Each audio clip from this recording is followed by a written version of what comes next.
ETF index mutual funds నేర్చుకుని stock మార్కెట్లో రాణించాలనుకుంటున్నారా? వెంటనే ఈ నెంబర్కి కాల్ చేయండి. నమస్తే రమ్మగారు. నమస్తే జయ. మరి సింహాసనం కోసం వచ్చినటువంటి భోజుడు తర్వాత ఏం చేశాడు, ఎక్కడికి వెళ్ళాడు, మెట్టు ఎక్కాడా ఎక్కలేదా, ఏం చేశాడు రమ్మగారు? ఎక్కాడు, ఎక్కుతాడు, ఎక్కుతూనే ఉంటాడు. ఆయన ట్రై చేస్తూనే ఉంటాడు, ప్రయత్నం చేయకుండా మానడు. తనకి తెలుసు. మళ్ళీ మరుసటి రోజు మళ్ళీ సింహాసనం ఎక్కడానికి మంది మార్బలం అందరితోటి బాజా భజంత్రులతో వచ్చాడు భోజ మహారాజు. మెట్టెక్కాడు.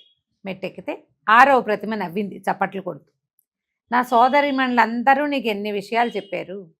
విక్రమార్కుడి సాహసము, తెలివి, తను అనుకున్నది సాధించడానికి అతను అవలంబించగలిగినన్ని విచిత్రమైన మార్గాలు నువ్వెప్పుడూ చేయలేవు. అయినా కూడా అతని సింహాసనం ఎక్కాలని ఆలోచిస్తున్నావు. రాజు ఎంత తెలివైన వాడు, సందర్భానుసారం ఆయన ఎట్లా ప్లాన్ చేయగలడు, ఎలాంటి ఏమంటారంటే విచిత్రమైన ఉపాయాలతోటి తనని తను కాపాడుకుంటాడో అసలు మానవ మాత్రలు ఊహించలేరు. అలాంటి వాడు విక్రమార్కుడు. ఓ కథ చెప్తాను విను అని చెప్పి 6వ మెట్టు మీదున్న ప్రతిమ కథ చెప్పడం మొదలుపెట్టింది. ఒకసారి ఇలాగే 6 నెలల ప్రజా జీవితం అయ్యాక 6 నెలలు ఉన్నాడు రాజ్యంలో తన భార్యలతోటి. భార్యలు ఉన్నారుగా ఆయనకి, ఇప్పటికి 2-3 తెచ్చాడు కదా, అందరితో హాయిగా కులాసాగా సంతోషంగా గడుపుతూ ఉన్నాడు. ఆయన ఏం చేశాడు, 6 నెలలు అవ్వగానే భట్టితోటి కలిసి మళ్ళీ దేశాటనకి బయలుదేరాడు. కాళికాలయానికి వెళ్ళి గడకాళికకి నమస్కారాలు చేసుకుని మేము 6 నెలలు దేశాటన చేసి వస్తామని చెప్పి భట్టితో కలిసి ఒక అరణ్య మార్గం బట్టి వెళ్తున్నాడు. ఈ అరణ్య మార్గము వీళ్ళు వెళ్ళటము ఒక నగరానికి సమీపంలో ఉన్న ఒక అడవిలో ఆగారు. ఓ చెట్టు మీద ఎక్కి పడుకున్నారు భట్టి విక్రమార్కుడు ఇద్దరు. వీళ్ళు చెట్టు మీద ఉండగా వాళ్ళకి ఒక విచిత్రమైన విషయం కనపడింది. ఒక పెద్ద చెరువు ఉంది అక్కడ. నీళ్ళు అసలు పాల తరగల్లాగా కనపడుతున్నాయి, తెల్లగా స్వచ్ఛంగా ఉన్నాయి. బోళ్ళని తామర పువ్వులు, హంసలతోటి, హంసలంటే అదే బాతులు, నీటి బాతులు, కొంగలు, అక్కడక్కడ ఎగిరిపడుతున్న చేపలు, చిన్న పొన్న తాబేళ్ళు. ఎంత బాగుందో ఆ చెరువు. చుట్టూతా పెద్ద పెద్ద చెట్ల సమూహంతో ఉండి శుభ్రంగా ఉంది. అయితే ఈయన చెట్టు మీద నుంచి దిగే సమయానికి ఆయనకి ఏం కనపడింది, ఓ పెద్ద పల్లకి, బోళ్ళంతమంది ఆడవాళ్ళు వచ్చారు. అందరూ నీళ్లలో దిగారు. ఈ పల్లకీలోంచి ఒక మహాద్భుత సౌందర్య రాశిగా ఉన్న ఒక అమ్మాయి, నిడిపాటి కురులు, చక్కగా ఎంత పొడుగు జుట్టు, ఎంత చక్కగా ఉందో. రాజుగారి కళ్ళు, విక్రమార్కుడు కళ్ళు అంటుకుపోయినాయి ఆమె మీద. ఎంత బాగుందో ఆమె. చక్కగా నీళ్ళలో దిగారు, వాళ్ళంతా స్నానాలు చేశారు. ఈయనకి స్నాన దృశ్యాలు ఏం కనపడలేదు, కానీ చూస్తున్నాడు ఎవరో ఆడపిల్లలు వెళ్ళటం. ఈ బయటికి వచ్చేసరికి ఆయన చెట్టు దిగేసి అమ్మాయిని చూడడం కోసం. ఈ వస్తున్న అమ్మాయి ఈయన్ని చూసారు కదా, ఆవిడ కళ్ళు కూడా ఈయన మీద అతుక్కుపోయింది. ఆ అమ్మాయి కూడా ఈయన్ని చూసి వ్యామోహపడింది. అంటే కన్యలాగానే కనపడుతోంది వేషభూషాలు చూస్తుంటే.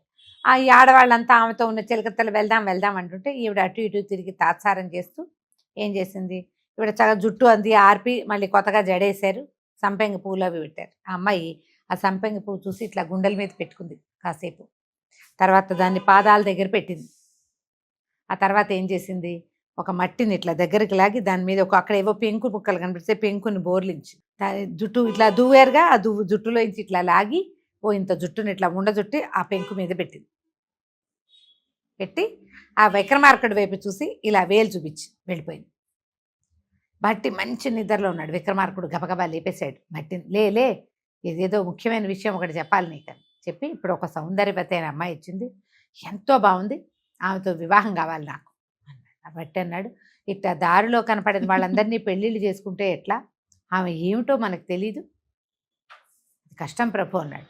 అదేమిటి అట్లా కాదు, ఆ యువతికి కూడా నా మీద వ్యామోహం కలిగింది, సైగలు చేసింది నాకు కొన్ని అనేసరికల్లా, అంటే మానవులే, దేవతలో రాక్షసులో ఏమిటో గంధర్వాంగంలో కారు, సైగలు ఎవరు చేస్తారు, మనుషులు. ఏం చెప్పింది, ఏం చేసిందంటే ఇదిగో ఇలా చేసింది చెప్పేసరికి బాగా ఆలోచించి మనం వింధ్యపాదానికి వెళ్ళాలి, అయితే ఈ నగరం పక్కనున్న నగరంలో ఉంటుంటుంది, ఈ అమ్మాయి పేరు ఆపీతస్థాని, వక్షస్థలం మీద పెట్టుకుంది ఆ పువ్వుని. ఈ వక్షస్థలానికి సంబంధించిన పేరేదో ఈ అమ్మాయి పేరు అయిందా. వీళ్ళ ఇల్లు ఈవిడ ఈ జుట్టు తీసిపెట్టింది కదా, ఈ ఊళ్ళల్లో చాలా మందికి కుంతల శెట్టి అలాంటి పేర్లు ఉంటాయి. బహుశా ఈ అమ్మాయి కోమట్ల అమ్మాయి, ఆ శెట్టి గారి కూతురు. వాళ్ళ ఇల్లు ఎక్కడ ఉందంటే దీని ఎదురుగుండా దేవాలయం ఎదురుగుండా లేదా ఈ అంగడి వీధులు ఉన్నాయి కదా, వాళ్ళ ఇంటి ఎదురుగుండా ఇల్లు ఉంది వీళ్ళది. ఒక శెట్టిగారి అమ్మాయి. నువ్వు నాకు నచ్చావని చెప్తోంది నీకు. సరే చూద్దాం పదన్నాడు. భట్టికి అలాంటి తెలివి చాలా ఎక్కువ. అసలు జుట్టుకి దానికి ఎలా ముడేశారు రమ్మగారు? జుట్టుకి ఇప్పుడు ఇల్లు కదా, కింద మట్టిట్ట దగ్గరికి లాగిందంటే ఇల్లు అనమాట అది. ఓకే. దాని మీద పెంకు పెట్టింది అంటే కరెక్ట్ గా అది హౌస్. దాని మీద జుట్టు పెట్టింది. వీళ్ళ ఇంట్లో ఉంటాను నేను. ఈ జుట్టుకి జుట్టుని ఏమంటారు? కుంతలం అంటారు సంస్కృతంలో. ఓకే. జుట్టుని కొంతలో కురులు కుంతలములు అలా అంటారు. ఈ కుంతలం అనే పేరున్న వాడెవడో అయ్యి ఉంటాడు. ఓహో. కురుల శెట్టి అనే పేరుండదు, కుంతల శెట్టి పేరుండే అవకాశం ఉంది. శభాష్. కాబట్టి ఇలా అయ్యి ఉంటుంది. వీళ్ళు చూద్దామని ఏం చేశారు, ఇద్దరు భేతాళుడికి తమ వస్త్రాలు సామాన్లు అప్పచెప్పారు. భేతాళుడు అదృశ్య రూపంలో వీళ్ళ వెనకాలే ఉంటాడుగా. వస్త్రాలు శెట్టిగారి వేషం వేసుకున్నారు. ఇద్దరు వ్యాపారస్తుల వేషం వేసుకున్నారు. వేసుకుని ఈ అంగడి వీధిలోకి వచ్చారు. అంగడి వీధికి ఎదురుగుండానే వీళ్ళిల్లు, ఈ కుంతల శెట్టిగారి ఇల్లు. ఈ శెట్టిగారిని పేరు కనుక్కుని ఈయనకి ఎవరున్నారు ఏమిటంటే, ఈయన ఒక మహాద్భుత సౌందర్య రాసైన పుత్రికా రత్నం ఉంది, అది తెలుసుకున్నారు. సో ఇది అమ్మాయి అయ్యి ఉండాలి. ఆయన దగ్గరికి వెళ్ళారు, కుంతల శెట్టిగారి దగ్గరికి వెళ్ళి, మేము వ్యాపారస్తులమండి, మరి ఈ ఊర్లో వ్యాపారం చేయడానికి కొంతమంది సమూహంతో కలిసి వచ్చాము, మా కుటుంబ సభ్యులు స్నేహితులు అంతా కలిసి వచ్చాము. మేము అడవిలో ఒక చెట్టు కింద వాళ్ళందరినీ అడ్డుపెట్టి నీళ్లు తేవటానికి వెళ్ళాము. మేము తిరిగి వచ్చేసరికి వాళ్ళేమో వెళ్ళిపోయారు, ఎటు వెళ్ళిపోయారో తెలియలేదు. అక్కడంతా కనుక్కుంటే కుంతల శెట్టి గారిని మహానుభావులు ఒక ఆయన ఉన్నాడు, ఆయన చాలా సహాయం చేస్తాడు. శెట్టి వంశానికి చెందిన వాళ్ళు ఎవరైనా వ్యాపారస్తులు ఇబ్బందుల్లో ఉంటే ఆయన సహాయం చేస్తాడని తెలుసుకుని మేము మీ దగ్గరకు వచ్చామండి అన్నారు. అనేసరికల్లా ఆయన ఇదిగా అలా మర్యాదగా మాట్లాడి, ఏముంది నాయన, మన చేతిలో పని, మన జాతిలో ఒక జాతివాడు స్వజాతికి ఎంతో కొంత సహాయం చేయాలి కదా, మీరు మా ఇంట్లో ఉండండి, మీ వాళ్ళని వెతుక్కుందరు కానీ ఏదైనా వలసిన వ్యాపారం కూడా చేసుకుందరు కానీ అవకాశం ఉంటే అది కూడా చేయిస్తాను అని చెప్పి తమ ఇంటికి ఎదురుగుండానే ఈ అంగడి వీధి ఉందా, దాని ఎదురుగుండానే వాళ్ళ ఇల్లు, అందులోకి పంపించాడు. పంపించి మీరు వెళ్ళండి ఉండండి అన్నాడు. అయితే వీళ్ళు ఏమన్నారు, ప్రస్తుతం మాకు వంట చేసుకోవడానికి ఏదైనా దినుసులు ఇప్పించండి, భోజనం చేశాక అప్పుడు ఆలోచిస్తామన్నారు. అనేసరికి పనివాడిని కేకేసి, ఒరే అమ్మాయి దగ్గరికి వెళ్ళి మరి వీళ్ళకి పప్పులు ఉప్పులు కావాల్సిన సామాన్లు ఇప్పించు. లోపలికి వెళ్ళారు. ఆ ఇంట్లోకి వెళ్ళేసరికల్లా అమ్మాయి లోపల గజ్జలు చప్పుడు అవి వినపడుతున్నాయి. పనివాడు కేకేశాడు, అమ్మాయి గారు రండి, వీళ్ళెవరో నాన్నగారు ఎవరినో పంపించారంటే బయటకు వచ్చింది. చూస్తే ఈ అమ్మాయి సిట్యువేషన్లో ఉన్నవాడిని ముందు గుర్తుపట్ల. ఏమిటి అన్నది. ఏమిటి అనగానే మీ కుంతల శెట్టి గారి కూతురు అంటే, అవును నా పేరు ఆపీతస్తని, ఆ పిల్ల పేరు. అందుకే ఆ అమ్మాయి వక్షస్థలం మీద పెట్టుకుంది ఆ పువ్వుని, తన పేరు తెలియజేసింది. ఇప్పుడు అదే తెలిసింది. అయితే ఏమంది, ఏం కావాలి ఏమిటంటే పప్పులు ఉప్పులు అన్నీ ఇవ్వండి అనగానే, సరే ఈ అమ్మాయి సామాన్లు పట్టుకొచ్చే లోపల భేతాళుడు ఉంటాడు విక్రమార్కుడితో పాటు. ఇతను ఒక్కసారి తన ముఖాన్ని ఆ చెరువు దగ్గర చూసిన ముఖాన్ని చూపించాడు. చూపించేసరికి ఆవిడ సంతోషంతో, తన కోసమే వచ్చేసాడు వీడు. అక్కడ చూసిన యువకుడు తన కోసమే తన ఇంటికి వచ్చి తన తండ్రికి ఏదో మోసకారి మాటలు చెప్పి లోపలికి వచ్చాడు. ఆమె సంతోషం పట్టలేక పప్పులు ఉప్పులు అన్నీ తీసుకొచ్చి ఆ ఎదురుగుండా పెట్టి చేతిని అలా అని చూపించింది. ఇట్లా చూపించి ఆ పప్పుల్లో ఒక చెరుకు గడని పెట్టింది, విరిచి ఇట్లా విరక్కొట్టి అందులో పెట్టింది. పెట్టేసరికల్లా ఈయనకు అర్థం కాల. విక్రమార్కుడు ఏదో చెప్తోంది, భట్టికి చెప్పాడు. చెయ్యేమో అవతల చూపిస్తోంది, అవతల సందుని చూపిస్తోంది. ఒక దీన్ని పెట్టింది చెరుకు గడని, మళ్ళీ అందులో ఏంటంటే ఇట్లా విరిచింది. అందులోంచి చెరుకు రసం ఒక్క చుక్క బయటకు వస్తుంది కదా, పళక్కమని రసం ఫుల్గా ఉన్న వాటిని విరిస్తే ఏమవుతుంది, చిన్న తడి వస్తుంది. ఆ తడిని ఏమో పప్పుల్లో పెట్టింది, సామాన్లలో బియ్యంలో. అయితే ఇతనేమన్నాడు, వంట చేసుకుని తినండి, ఎవరో అవతల సందులో ఈ చెరుకు గడకి సంబంధించిన పేరున్న స్నేహితురాలు ఉంది, అక్కడ ఉండమని చెప్తోంది మనని అని చెప్పి ఈ సామాన్లు పట్టించుకుని వెనకాల సందులో ఇక్షు పేరున్న అమ్మాయి ఉందా అని వెతికారు. ఇక్షు చెరుకు గడని సంస్కృతంలో ఇక్షు అంటారు. అటు ఇటు చూస్తే అక్కడ మధుర ఇక్షు అని ఒక అమ్మాయి ఉంది. ఈ మధుర ఇక్షు ఎవరు, ఈయన యొక్క మన కుంతల శెట్టి గారి కూతురికి చెలికత్తె. ఆ అమ్మాయి దేవాలయాలకు వెళ్ళాలంటే ఈ పెళ్ళి వస్తుంది. ఆ మధుర ఇక్షు ఇంట్లోకి వెళ్ళిపోయారు. వెళ్తే ఆ అమ్మాయితో కొంతమంది పిల్లలు వచ్చారు, ఆడపిల్లల స్నానానికి, అందులో ఈ మధుర ఇక్షు కూడా ఉంది.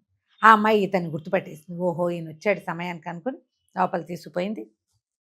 చక్కగా ఉన్నారు. అప్పుడు కనుక్కున్నారు ఏమిటి ఈ అమ్మాయి సంగతి అంటే, అప్పుడు ఆ మధుర యక్షు చెప్పింది, కుంతల శెట్టికి లేక లేక కలిగిన కూతురు, ఈమెమో సౌందర్య రాశి, మంచి సంబంధం వచ్చి పెళ్లి చేశారు. ఓకే. కానీ ఆ అల్లుడు దేశాంతరం వెళ్ళి తిరిగి రాల, వ్యాపారాల మీద వెళ్తారు వాళ్ళు. అయితే ఈ అమ్మాయి ఆ భర్త కోసమని పాతివ్రత్యాన్ని పాటిస్తూ వేరే మగవాళ్ళ ఎవరితోటి స్నేహం కలపలేదు ఇప్పటిదాకా. నాబోటి వాళ్ళు నేను ఎవరినైనా స్నేహం చేయించేదాన్ని, కానీ ఇప్పటిదాకా ఎప్పుడు ఆమె ఆ పని చేయలేదు. ఆమె కన్యగానే ఉంది. నిన్ను చూసి వ్యామోహపడింది, అందుకే నిన్ను రమ్మన్నది చెప్పేసరికి కల్లా సరే వీళ్ళు ఏమనుకున్నారు, బాగుందిగా ఐడియా. ఇప్పుడు ఆ అమ్మాయితో పాటు ఉండాలి ఈయన వెళ్ళి. దానికి ఏం చేశారు, మళ్ళీ వేషాలు మార్చుకున్నారు. ఇందాక చూసిన భట్టి వేరు, ఇప్పుడు చూసే భట్టి వేరు. వీళ్ళకి భేతాలు ఉండటం వల్ల మార్చుకున్నారు. విక్రమార్కుడు మళ్ళీ విక్రమాంబగా మారిపోయాడు, లేడీగా. చెల్లెలు అన్నయ్య ఇద్దరు కలిసి వెళ్ళి మళ్ళీ కుంతల శెట్టి గారి ఇంటికి వెళ్ళారు. అయ్యా నమస్కారం అండి, నా పేరు ఏదో ఫలానా శెట్టి, నరసా శెట్టి. ఈ పిల్ల నా చెల్లెలైన విక్రమాంబ, చిన్నప్పుడే పెళ్లి చేశామండి. వ్యక్తురాలు అయిపోయిన పిల్ల నా భర్త నాకు కావాలి అని గొడవ పెడుతోందండి.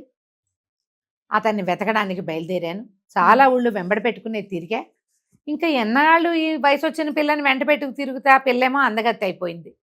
అందుకని కొద్ది రోజులు మీ సహాయం కావాలండి, మా పిల్లని మీ ఇంట్లో ఉంచుకోండి, మా చెల్లెల్ని. నేను వెళ్ళి ఈ అవతల ద్వీపాలలో ఎక్కడో ఉన్నాడని ఒక వార్త ఉంది, నేను పోయి మా అల్లుడిని మా బావమరిదిని వెతికి తీసుకొస్తాను అనేసరికల్లా ఆయన అన్నాడు కుంతల శెట్టి, అయ్యో నాయన మా పరిస్థితి కూడా ఇదే. మా పిల్ల అల్లుడు కూడా దేశాంతరం వెళ్ళి రాలేదు. మా పిల్ల అయితే నా మొగుడు నాకు తెచ్చి అని గోల పెట్టట్లా, అలాగే ఏదో భర్త గల బ్రహ్మచర్యాన్ని అనుభవిస్తూ ఇంట్లోనే ఉంది. ఏం పర్వాలేదు నాయన, మా పిల్లకి మీ పిల్ల తోడు ఉంటుంది, నేను ఉంచుకుంటానులే అని చెప్పేసి కూతుర్ని కేకేసి, ఏ విక్రమాంబ ఈ అమ్మాయి పేరు, మన ఇంట్లో ఉంటుంది, నువ్వు సొంత చెల్లెలాగా చూసుకోవాలి ఈ పిల్లనని ఆ అమ్మాయికి ఆ ఆపీతస్థానికి దీన్ని అప్పచెప్పారు, ఈ విక్రమాంబని అప్పచెప్పారు. భట్టి గారు జామ్ అని వెళ్ళిపోయాడు. అలా కావాల్సిందేంటి, ఈ విక్రమార్కుడిని అమ్మాయితో ఉంచటం అంతే. వాళ్ళిద్దరూ లోపలికి వెళ్ళిపోయారు. బాగా ఆ కబుర్లు ఈ కబుర్లు చెప్పుకున్నారు. నీ ఆపీతస్థానం ఏమిటి, నీ పేరు బాగుండలేదు, అమరావతి అని పెట్టుకుంటాను, ఎంత బాగుందో అమరావతి అంటే. నిన్ను చూస్తేనే స్వర్గం దిగొచ్చినంత అందంగా ఉన్నావు, దేవకన్యల్లే, కాబట్టి నీ పేరు అమరావతి, నన్ను నువ్వు విక్రమ అని పిలవచ్చు అని చెప్పింది. విక్రమ అమరావతి, విక్రమ అని పిలుచుకుంటూ సంతోషంగా 4-5 రోజులు ఉన్నారు. ఓ 3-4 రోజుల తర్వాత ఏమైంది, నాకు నిద్ర పట్టట్లేదు అని పదే ఈ విక్రమాంబ చెప్తుంటే, నా పక్క మెత్తగా ఉంటుంది, నువ్వు నాతో పాటు పడుకుందువు కానీ రమ్మని తన మంచం మీద పడుకోబెట్టుకోవడానికి తీసుకుపోయి, ఈ నిద్రలో ఉన్న అమరావతి పక్కకి తిరిగి తన పక్కనున్న ఈ విక్రమాంబ మీద కాలు చెయ్యి వేసేసరికి ఆమెకు తెలిసింది తన పక్కన పడుకున్నది స్త్రీ కాదు, పురుషుడు. ఆమె దీపం తెచ్చి చూసి తెలుసుకుంది, తన చెరువు దగ్గర చూసిన వాడే ఇతను. ఇక తండ్రికి తెలియకుండా వీళ్ళిద్దరూ కలిసి హాయిగా ఉండేవాడు, ఇంట్లోనే ఉన్నారు. రోజులు ఇట్లా గడుస్తున్నాయి. ఎలా విక్రమార్కుడు ఈ అమరావతి అని పిలువబడుతున్న ఆపీనస్థానిని పెళ్లి చేసుకున్నాడో మనం వచ్చే భాగంలో తెలుసుకుందాం. తప్పకుండా రమ్మగారు. నమస్తే. నమస్తే.